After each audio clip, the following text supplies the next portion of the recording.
What's up, world? It's your man Dominic D. Hargrove. This video is one reason memory is technology.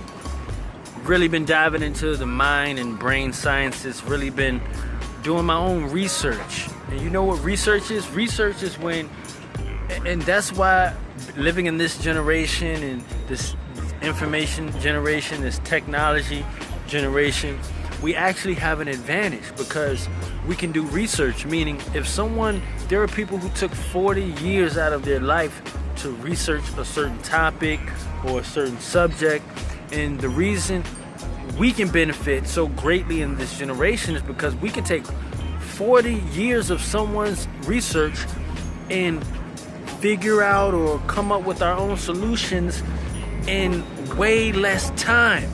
We can piggyback off of the research and development of other scholars, of other great people.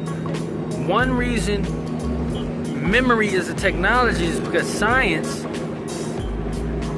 is the accumulation of knowledge, information, data, dealing with the phenomenon of our physical reality and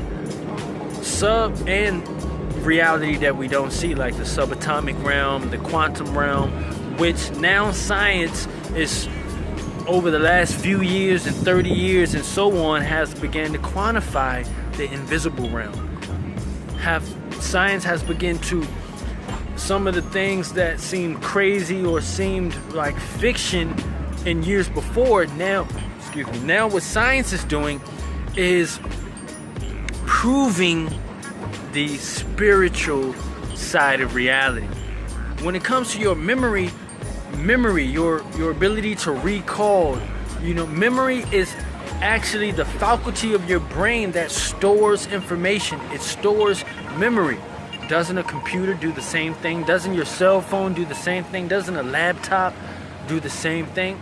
Your memory is technology because it is applicable science. There's a whole science behind memory.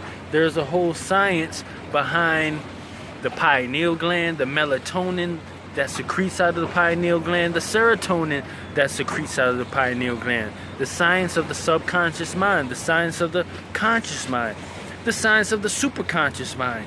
What we're dealing with is the phenomenon of your mental capabilities, the phenomenon of memory. How it could be a space and time when you're like, man, what was her name? Or, man, what was the name of that thing? And then all of a sudden, boom, it comes to your memory. It comes to your recollection, right?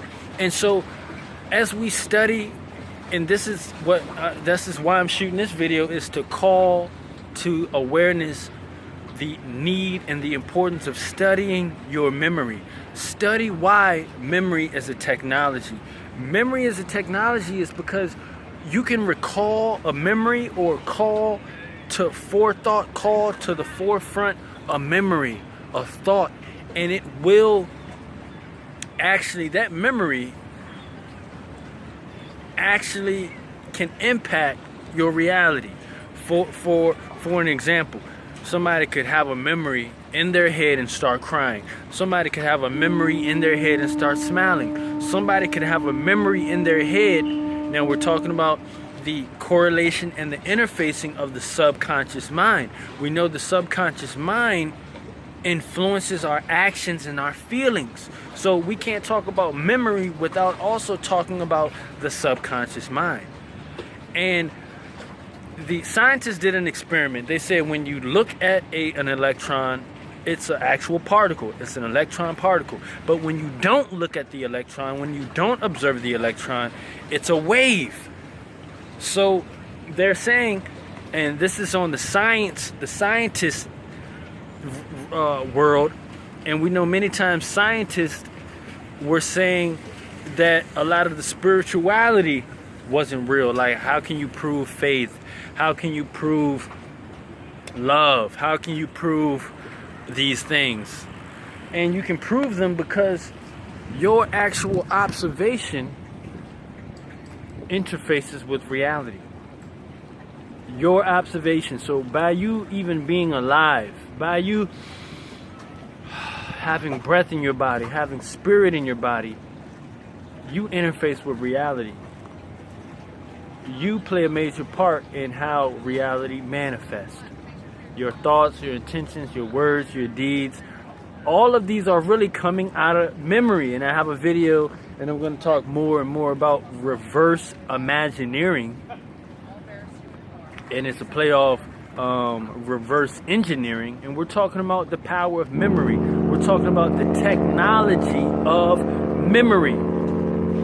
So I hope this video gets across to you the technology of memory, dealing with the subconscious mind, dealing with the pineal gland, dealing with melatonin that secretes out of the pineal gland during dark time hours, from darkness into going into sleep. And then so you're dealing with the theta and the delta brainwave states, brainwave frequencies. Also dealing with serotonin that secretes out of the pineal gland in the daytime. Memory, there's a scripture in the Bible that talks, Jesus, he's speaking in the Bible, he says, I'm going to send you the comforter.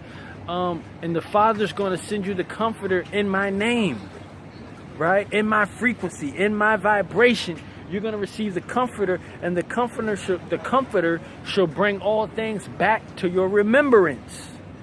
We talked about memory being in plants, memory being in DNA, memory being the ancient temples built in Egypt and all over the world, pyramids built all over the world.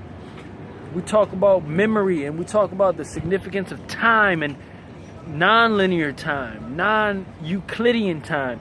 We talk about all these things. It's vast, but it's very simple. We talk about the fourth dimension.